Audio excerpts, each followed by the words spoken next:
As a growth marketer, new customer acquisition focused, our post-purchase is a tremendously valuable surface for us in a number of ways, one of which obviously is the How Did You Hear About Us survey, but we don't stop there. We also get to monetize the order confirmation page as additional revenue stream. Additionally, we're sending out link surveys all the time to existing customers asking for feedback specifically on the products they've purchased or maybe why they haven't repeated yet, so we can try to remove that friction. If you're not surveying your customers one way or another, you're definitely missing out on a treasure trove of insights. Using customer data, finding ways to gather customer data is absolutely critical to how we got here, and I believe, sustained competitive advantage moving forward. Welcome back to another episode of Chew on This. Today's a special episode brought to you by Aftersell. Today we're going to be breaking down how BrüMate has had its success in growing in today's market. And we have the Director of Growth, Hans, who's actually come all the way to join us here in the studio. So first of all, thank you so much for making time out of your day to come and educate all of us and our viewers. Really excited to break down the success story of BrüMate. But before that, maybe for the few people who don't know you, can you give us a little bit about your background and where you are at today? Yeah, so I fell into marketing, honestly. I was running a custom snow ski manufacturing operation in Salt Lake where I live. Thought I was going to be an engineer. Decided that was absolutely not for me, but really fell in love with the marketing, the branding, the creative side of running that business. So ended up getting a marketing degree, going to business school, and spent 6 years at an agency before I went brand side. Agency's a great place to, learn, be a sponge, but I got pretty tired of being a mile wide and an inch deep and wanted to go the opposite, inch wide, mile deep, one brand, one singular focus. And so it's been great. I spent a little bit of time at a D2C startup out of Boston called Brunt Workwear as their director of growth, and then have been at BrüMate just over 2.5 years. And it's been a great ride.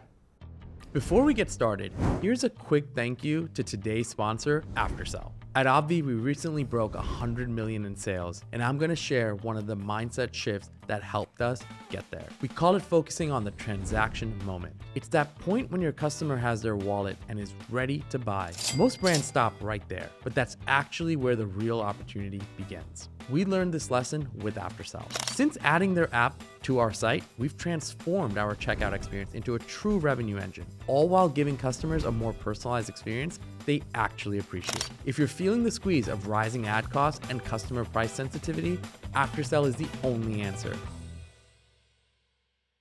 Now, let's get back to the episode.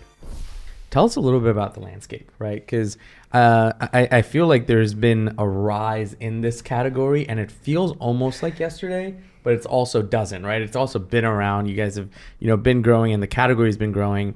But tell us a little bit about the landscape, because a lot of the categories we usually talk about are like health, wellness, beauty. Yeah. Tell us a little about what it takes to sell hardware, right? Yeah, you would think that a durable good like drinkware, insulated drinkware, is not going to be a high LTV thing, right? You're like, why would people buy more than one? I think really a catalyst. Lots of drinkware companies have had their moment in the market, largely trend driven. BrüMate's first real growth spurt was introducing a slim can cooler right around the time White Claw and seltzers were taking off. But then I think the real catalyst for growth that created a ton of white space in this insulated drinkware market was the meteoric rise of Stanley and the straw tumbler craze. Like I said, created a ton of white space, really brought this drinkware into pop culture, if you will. And for a lot of folks, it's got to have a matching water bottle with their outfit of the day. They become collector's items. They're highly giftable. So, I think the business has been lucky in that way. We've been the benefactor of this white space that Stanley's created, but we love the competition in the marketplace, the innovation that it drives, how much strategy brands have, or the different strategies brands have, their different hero products, like what's driving the market. But like I said, I've been mostly surprised to see just how high LTV insulated drinkware can be. Wouldn't have expected it, but it's been a nice upside. That's incredible. For you guys, in terms of staying competitive in the market, right? How are some of the ways that you guys are actually doing that? Are you guys getting feedback from customers, implementing that into kind of the roadmap? What's the strategy there? Yeah, so it's very, very customer led. We are thankful to have a 70,000. I know you guys have a Facebook VIP group that's very strong as well. Ours just crossed 70,000 folks like in the last few days. So listening to customers from day one. Our founder is very active in there, asking for feedback as we have, potential new colorways we're going to release, post them in there, ask for feedback. Awesome. Very collaborative in that way. But I think really the differentiation, as it has been since day one for BrüMate, has been in innovation of technology. All of our products are loaded with patents that a lot of other drinkware competitors don't go through the trouble of designing products in-house. Those work with contract manufacturers and source something in their catalog, if you will, that's kind of ready to go and slap a logo on. So I think the edge we've created and sustained is largely due to just the quality of the product and the innovation that comes with it. And then a customer, when they purchase from us for the first time and receive the product, they can really feel the difference. Honestly, I think that's a big part of it. Makes sense. And outside of the Facebook group, right? Are you guys doing anything to collect data, like even post-purchase, surveys, things like that? Yeah. So as a growth marketer, new customer acquisition focused, our post-purchase, our order confirmation page is a tremendously valuable surface for us in a number of ways, one of which obviously is the How Did You Hear About Us survey. But we don't stop there. The How Did You Hear About Us survey obviously goes into beyond just how did you hear about us, into some demographic questions and how long they think they've known about us before making a first purchase. But we also, get to monetize the order confirmation page. It's additional revenue stream, which is nice having ad units there. But additionally, we're sending out link surveys all the time to existing customers, asking for feedback specifically on the products they've purchased or maybe why they haven't repeated yet, so we can try to remove that friction. So if you're not surveying your customers one way or another, if it's informal in a Facebook VIP group, if it's more formal and rigorous, statistically relevant in terms of actual surveys sent out in emails or in some other surface, you're definitely missing out on a treasure trove of insights. We also comb our reviews extensively every single week, looking for what I call the customer golden nuggets, things that could either be feedback for our product development team, or can be taglines for marketing campaigns or angles to sell product with in our growth media channels. So using customer data, finding ways to gather customer data, that zero party data or first party data, is absolutely critical to how we got here, and I believe sustained competitive advantage moving forward. Yeah, I think one thing we also just did recently was in our post-purchase surveys, right? We have a question that's just like, what is like the main reason why you're utilizing this product, right? It's like such a simple question, because you obviously know, it's a collagen-based product. You're obviously going to use it for hair, skin, and nails, right? But then when you get to that deeper answer, it's like, well, I'm struggling through this. This is why I think this will help me. And it can actually allow you to figure out, okay, what is a better or how can you make your product a little bit better to serve that specific issue, right? So one of the concerns that our customers had was hormonal imbalance, right? So we saw this come up a lot, and so they were using our products for this issue that may not have been like the right fit, but we realized that was a problem that they wanted to address. And then we formulated something, kind of teased it in the Facebook group, and the response was crazy, right? So that's how empowering it is to have this data. Even if like people aren't necessarily going out of the way and be like, I want this, it's like they're telling you, and then you kind of show it to them and they're like, wait, yeah, that's exactly what I need. Have you had a moment like that at BrüMate? Yeah, absolutely. And again, across our drinkware portfolio of products, the real differentiator that I think we've led the market in has been 100% leak-proof drinkware, stuff that you could trust to throw in your, say, Louis Vuitton bag, and it's not going to ruin your day. We didn't just decide that that was going to be our differentiator. It was largely informed by our customer feedback, saying what I really do appreciate about these products you have now is that I can trust them not to leak. So absolutely, we've had those moments and continue to have those moments, and learning from our customers, again, not just in technology that they're looking for, but like you said, those use cases of products, their preferences when it comes to design features, colorways, being on trend, if you will, trying to stay relevant and competitive in that way. So yeah, critical. Well, It's really cool. I'm super intrigued with like just the rise of like this category almost becoming a fashion piece, an accessory, versus a utility, right? Like I think it's like, yes, it's something that helps you drink what you need to drink, but more importantly, it's something that is almost like defines who you are, right? And becomes a part of you. So I'm really curious, just on like from a marketing scale, right? It's like, is that a really important balance between like performance and then even how you're talking about brand versus like the actual benefit of the product? Like how do you guys balance that piece? Because I feel like as equal parts, you can almost get lost in like, let's launch a new design, let's come out with a new color, let's keep feeding the trend, but then you kind of forget that, hey, like we're selling something that has a utility aspect, and there's a reason why people have to take this for hydration reason or whatever it may be. What's that balance look like, and how do you guys go about that from both growth, marketing, and branding? Yeah, I think it's really critical for us to stay, I'll say on trend. That might be not the exact right characterization, but that's largely driven through colorway, like limited edition releases, color print launches in existing products. But we also have to balance that with making sure that products themselves stay leading edge, and that we're, injecting newness into our product catalog, both to, cross-sell new products to existing customers, and also, offer new innovative products to customers who may not have heard about us before, or maybe didn't feel like we had something that was exactly right for them. I think how that comes across in our marketing, we do emphasize, and the bulk of our media investment is in what we'd consider evergreen, colorways on our assortment, or business as usual. And, the print, the drops, the print and color drops, largely at this moment sell to existing customers.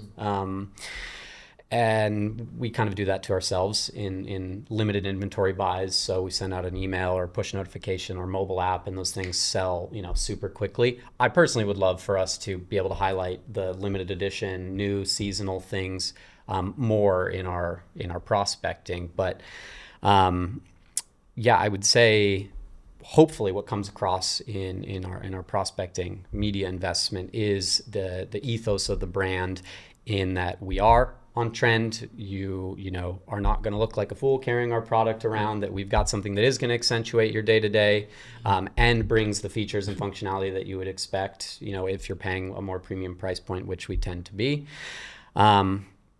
The mix is important for sure. Like I said, would personally love to highlight some of our more seasonal, limited edition things more in prospecting, but we like to maintain that true scarcity of these things, where we've got folks trying to resell, something they bought from us on Poshmark for, $250 that was $50 originally. So that aspect, I think, also goes a long way in perceived brand value. Yeah, right.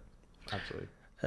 Before the show, you mentioned possible retail placement. How is that going to change the way that you guys are going to start marketing? For a lot of brands, I mean, you guys are way more mature than most brands out there, but for a lot of brands, they kind of rely on like maybe the 1-2 channels to kind of push to D2C. Now that you're in a little bit more placement, store count, and there's more visibility on the brand, how are you guys going to adjust your marketing strategy to be kind of everywhere? Being an omni-channel brand is a blessing and a curse. What I mean by that, obviously, we love the customer to have the optionality to purchase our product where they're comfortable, where they're shopping, whether that's on our Shopify, Amazon, TikTok shop in a retail environment wherever they shop. So that part's the blessing. I think the curse for a lot of growth marketers and folks that grew up in performance marketing, this world that frankly Meta built, it's tough to adapt your media mix, your channel assortment, and your measurement specifically. I think that's the hardest part. It's really tough to retool that to measure the value of what are very different investments in your brand.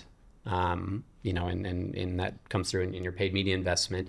So that's something like, I'm not gonna say we have it all figured out, but we're going down this path of largely transitioning from using the How Did You Hear About Us survey, which is, just on our Shopify, obviously, as well as MTA, and transitioning to a largely MMM based, readout for our media mix allocation. But that's difficult. That's really, really difficult. And I think that's the curse in it is like omnichannel, the optionality is fantastic for customers to purchase where they are or where they prefer. But as a marketer, trustworthy, reliable, accurate measurement to support that is difficult.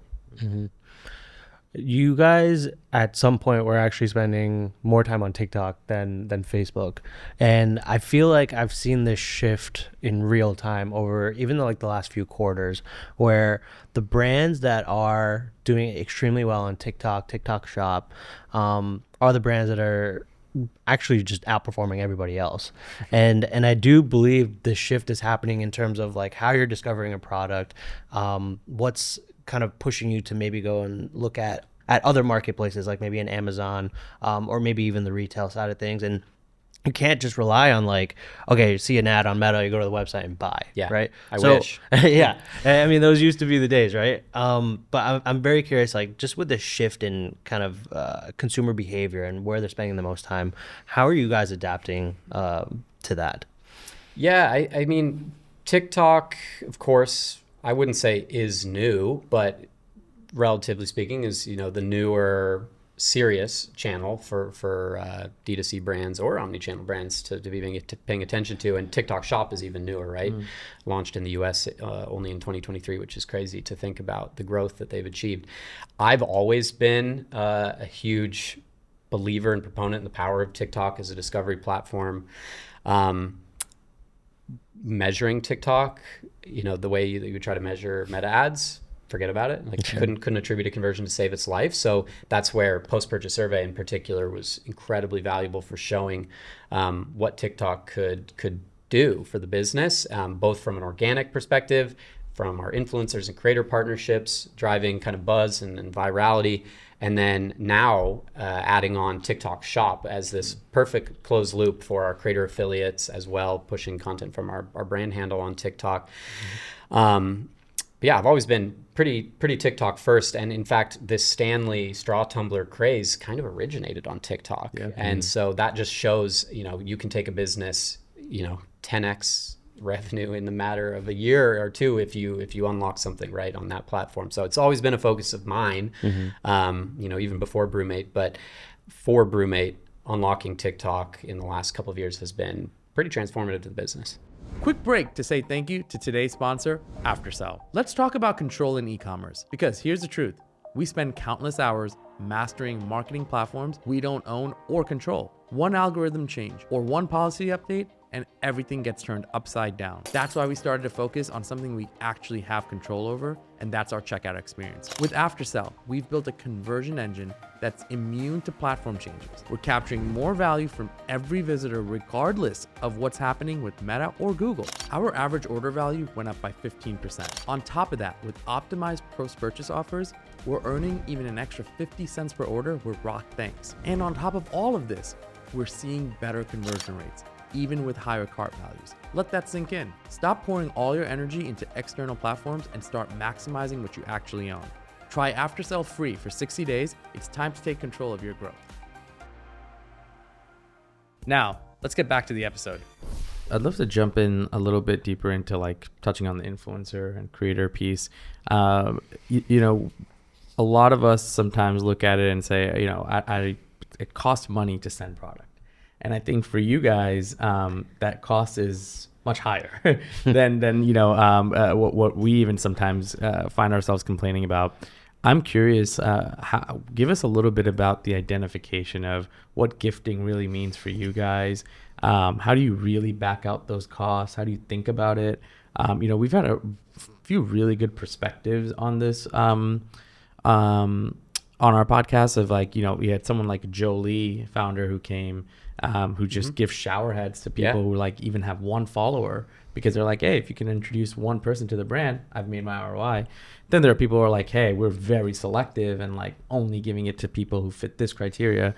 Give us a little bit about what your guys' breakdown is, how you approach it.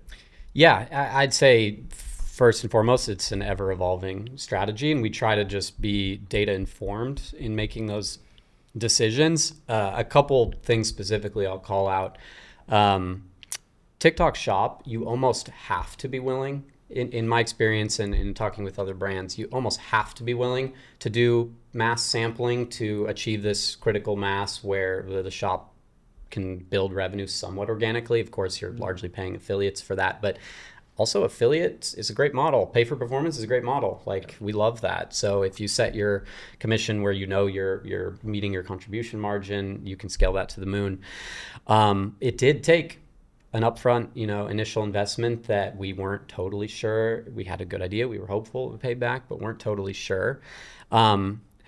We consider our the product COGS and the cost of sampling really as part of our channel level blend, or it's the contribution margin. So inclusive of all of our ad costs, affiliate commissions, product cost, and then as well our platform selling fees, our pick, pack, and fill, our landed costs of product, all together to back into in as real time as possible, what is our contribution margin or our per order profitability, and use that to guide just how much we can scale sampling efforts or maybe need to pull back, trying to manage to this pretty real time contribution margin target.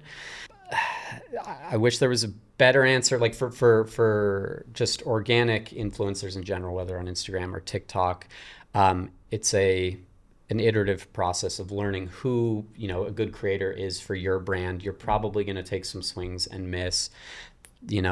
Our product COGS isn't huge, but it's not insignificant either. So I'm not going to say we haven't wasted some money sending to people that we're never going to see some value from, but if you know your brand and you're smart with data, you'll find the kinds of creators that work for you and know how to scale that seeding investment. But I would definitely say, if you're not willing to sample, your product to creators to some pretty extensive level, it's going to be tough to achieve, like I said, that critical mass on TikTok Shop, or as influencer, as a channel driving traffic to Shopify and purchases through Shopify. So it's definitely a commitment.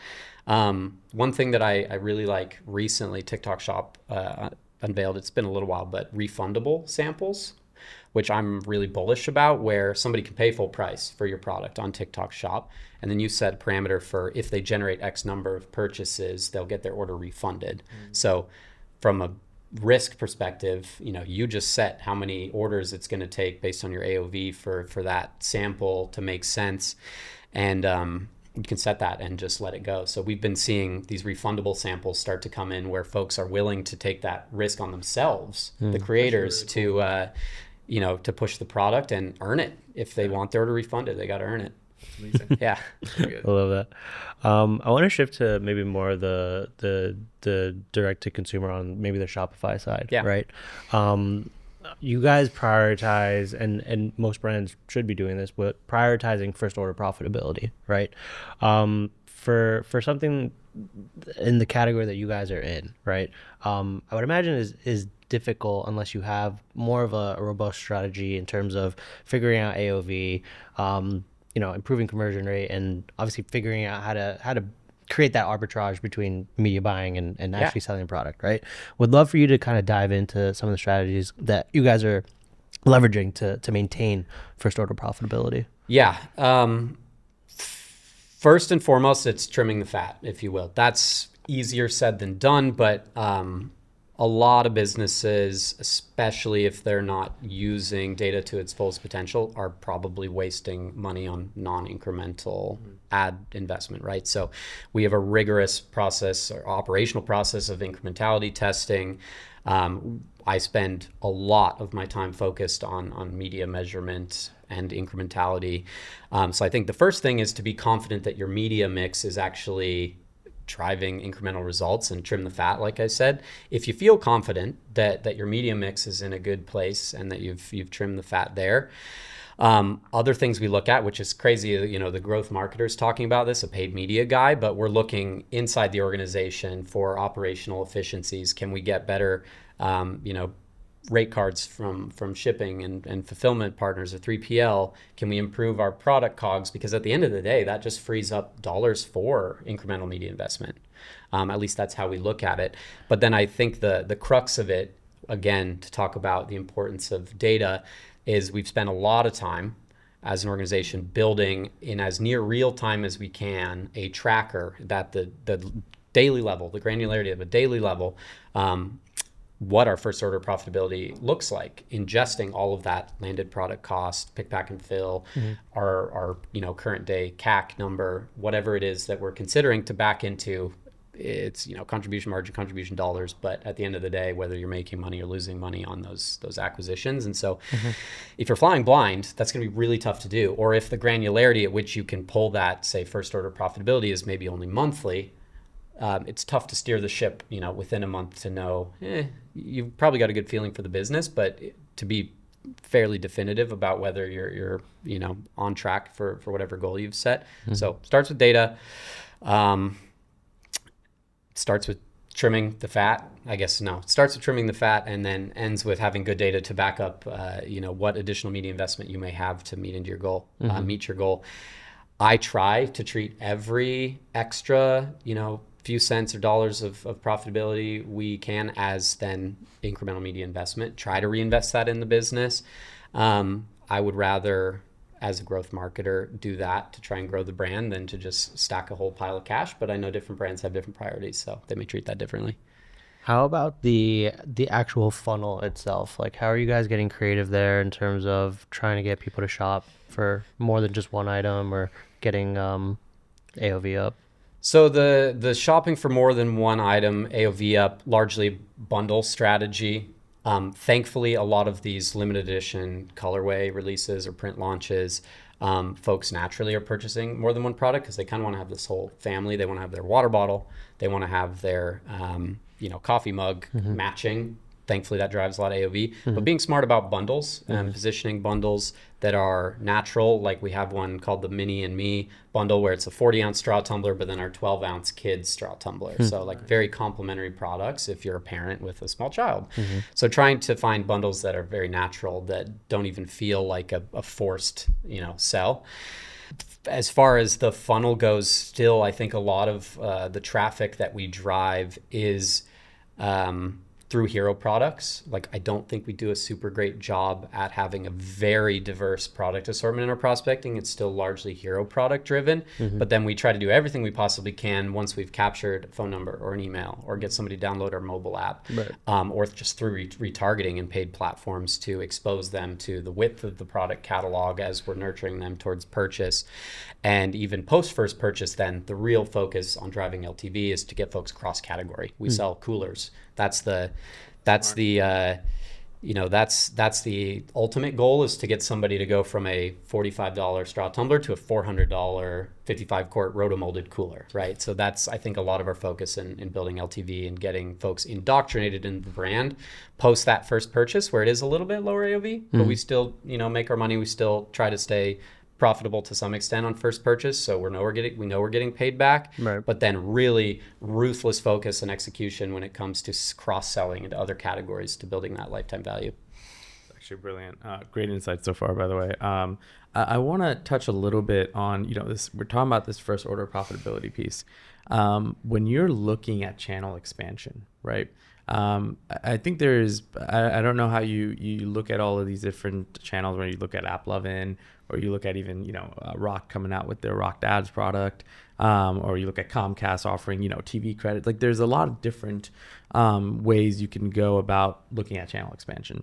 I know for you guys, between, D2C on Shopify and then obviously TikTok being leads there, when it comes to some of these other channels, given that you guys are first order profitable on let's say TikTok and Shopify, do you almost look at the other channels as like, even if we're not first order profitable out of the gate, let's go and test it and see, what type of velocities we can get here? Or is your discipline really tied to no matter the channel, we're channel agnostic, this is our principles and practices? It is largely the latter there, of like really truly we need to show the order economics of this like additive piece of the media mix pretty much immediately. We've been toying with, like I said, the difficulty in transitioning from a pure play direct consumer e-commerce brand to an omnichannel brand is necessarily your media mix is gonna have to adapt, and the measurement again is gonna have to adapt. So like, I wish I had the silver bullet. We're going through this right now. It is difficult. I will take any, tips, tricks, feedback as well, because this is something that I think a lot of folks are going through in real time together. But trying to figure out the right way to balance growth, which could come at a loss for a lot of brands, may come at a loss, and profitability. So some of these new channels, if we feel bullish on, if we think they're a good fit for a brand, they offer a new unique audience or a new and novel way to reach, an audience that maybe we're not reaching currently. There is definitely a level of discussion about, is this a risk we're willing to take, and at what level are we willing to take this risk? And I think we're gonna see more of that as we continue to transition into more of an omni-channel brand. But as a pure play, D2C brand, especially if your channel mix is fairly simple, not too complex, as you look at adding new channels to the mix, hopefully you can treat each as this, they're not so siloed, but when it comes to treating, your investment and your return, can observe those things in a silo. And for us, that has been treating each with the same expectation of driving profitability on first purchase. I'm curious, if you can, and this is more going into now some of the methods that have worked for you guys and makes you guys stand out. Can you maybe touch on some of the more creative campaigns you guys have been able to explore and do? Going off the theme of being able to see the Dude Wipes founder and Liquid Death team come on the pod too.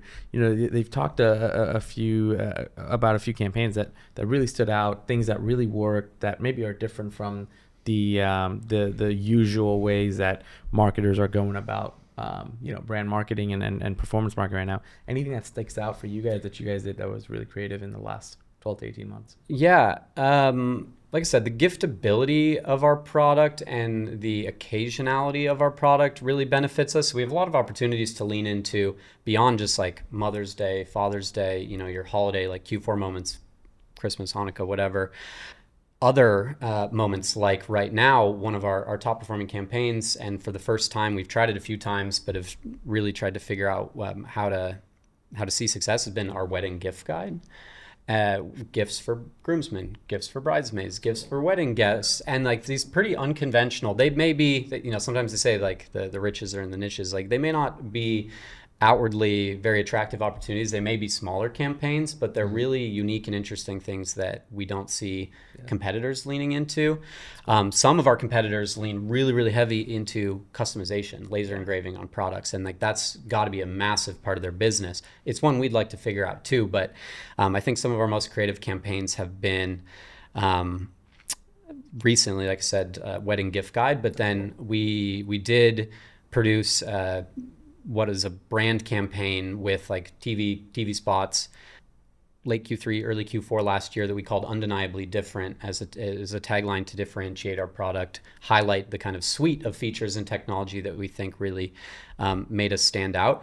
And I wouldn't say we're doing it in like a new or novel way, but it is, like I said, for what has been a heavily direct-to-consumer brand reliant on your just meta suite of ads and existing for a fairly isolated audience without much unaided brand awareness aside from that. It's been really interesting to see what impact, as we spread our wings into new channels and have this kind of brand investment, what impact we can measure on the business, like growth in brand search as a proxy and some of these other things. So honestly, nothing huge and grand, but some of these little campaigns that you can dial into and do something cool and unique. Mm-hmm. How about brand collaborations? Are you guys doing anything there?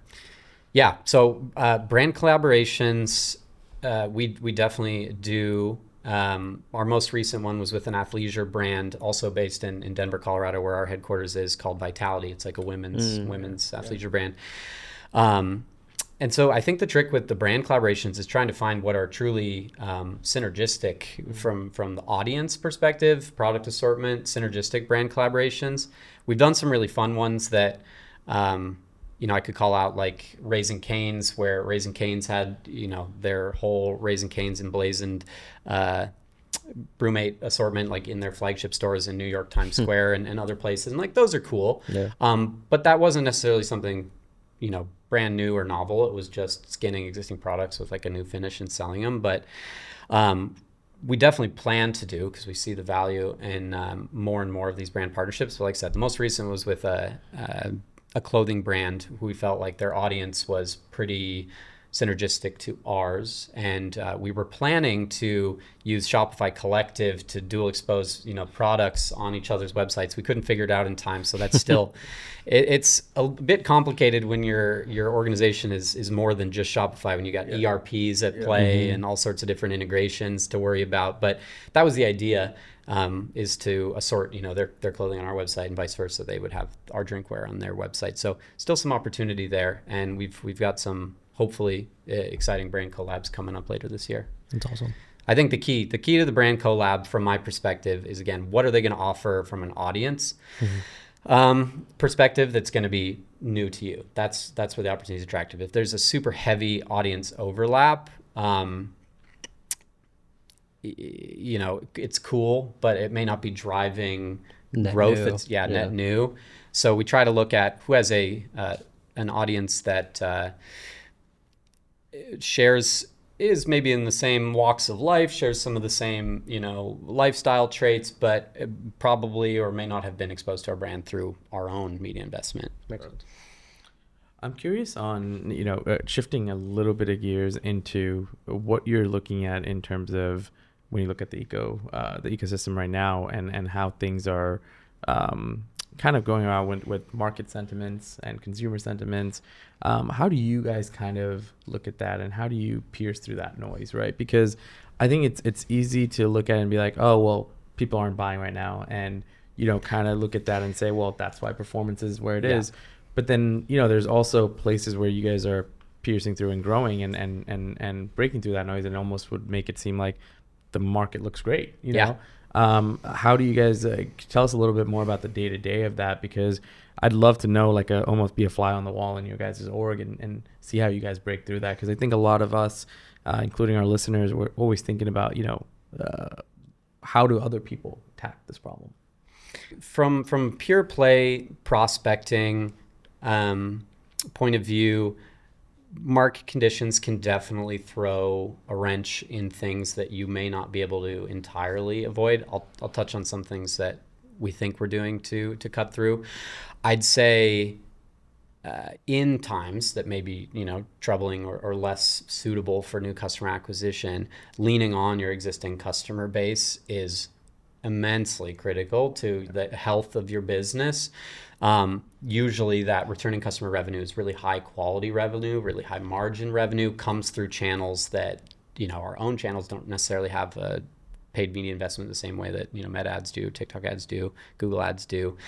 So, a couple things that we've done in maybe some downtimes where we're not seeing as much success on the prospecting side of things, the new customer acquisition, like I said, leaning into those limited edition colorways and print launches, relying heavily on our own channels to communicate those things, push notifications to our mobile app, offering exclusives for our existing customers, like through our loyalty program, earn points. You can redeem points for a product that you can only get if you're in a certain tier of our loyalty program. Different ways to lean extra heavy, if only for some amount of time, to weather the storm on your existing customer base, and really focusing on the folks that built your brand to the point that it is. And maybe taking a more conservative or cautious approach in prospecting. Something I do believe, though, that helps us cut through in prospecting is our focus on creative diversification, visual diversification in our creatives to help us reach new audiences. I think you most immediately feel the effects of macro conditions when you're fishing in the same pond as everybody else, to say. And that is like meta purchase optimized campaigns, even if on broad targeting with the exact same creative you've been running from a visual perspective for months or years, trying to do something new, novel, different, should give you the benefit of cheaper CPMs, should give you the benefit of new and unique reach on the delivery of your ads, and hopefully to some extent will help you cut down those maybe increasing CACs, help your conversion. Might not help your conversion rate out initially as folks are genuinely very new to the brand, but maybe in the benefit of the auction liquidity that you've provided yourself and having that creative diversification, you could get cheaper CPMs, cheaper CPCs, more traffic that even if your conversion rate, maybe down, you've got more and cheaper traffic that can help you. So I think in these times, the focus is largely on creative diversification and being really, the brand team doesn't always like to, or the founder or whoever see what is very visually different creative that may think is like, oh, this isn't super on brand, but taking those risks, I think, pays off. Yeah. In terms of the creative diversity, how are you guys trying to achieve that? Do you guys have, because you guys are pretty lean, right? So how are you guys constantly coming up with new ideas to potentially test? Creators, largely. I mean, even the creative that we end up, doing on-asset copy or whatever in-house, enlisting our creative team, a lot of the imagery and video content that goes into the polished assets that we produce and put in platforms start with creator partnerships that we have, folks that we think are giving prospective customers a glimpse into the lifestyle, like value add that a BrüMate product may provide in many different walks of life, different scenery, different gender, age, demographic attributes. And the creator partnerships are huge, not just for driving revenue, but for sourcing new and novel creative that doesn't require a robust in-house team to go do an expensive studio shoot or whatever, which honestly is probably going to result in a lot more of the same because these people, in the organization are comfortable executing in one type of style and following the same kind of brand ethos. So let the creators tell the story of your brand, why it's interesting to them, how they use the product, giving them a lot of creative freedom and kind of limiting or altogether skipping a briefing process, and let creators create, do what they know works for their audience and trusting them. I would say it's creators by and large that helps us do that. For those who are trying to get into, working with more creators, where's the best place that you guys are finding people to work with? Right now, that's TikTok Shop. Incredible the engine they've built for creator discovery, building creator relationships. And TikTok Shop might not like me saying this, but those relationships you can take off of TikTok Shop. If you see people that you think have a really cool way to represent your brand, promote your products, you can always ask them if they're open and willing to, producing content for you that you can use across channels. I don't know who would say no to a little bit extra money. So, usually that's good. But we today have over 150,000 creators in our open collaboration plan on TikTok Shop. Wow. And so the limitation is really our own bandwidth in trying to communicate with them and try to sort through that data. It's not a lack of potential. It's a lack of executional resources. So I would say if you have a TikTok Shop, use that for finding potential relationships with creators. If you don't have a TikTok Shop, I would say get one going if you at all can. If that's not possible, we still rely on manual outreach, good old-fashioned manual outreach on Instagram, combing through people's follower lists, following lists, and doing a largely manual process there, but haven't found an alternative that we think produces high-quality results. Makes sense. Amazing. This was awesome. I mean, you have a little bit of everything for everyone out there, given how mature the business is.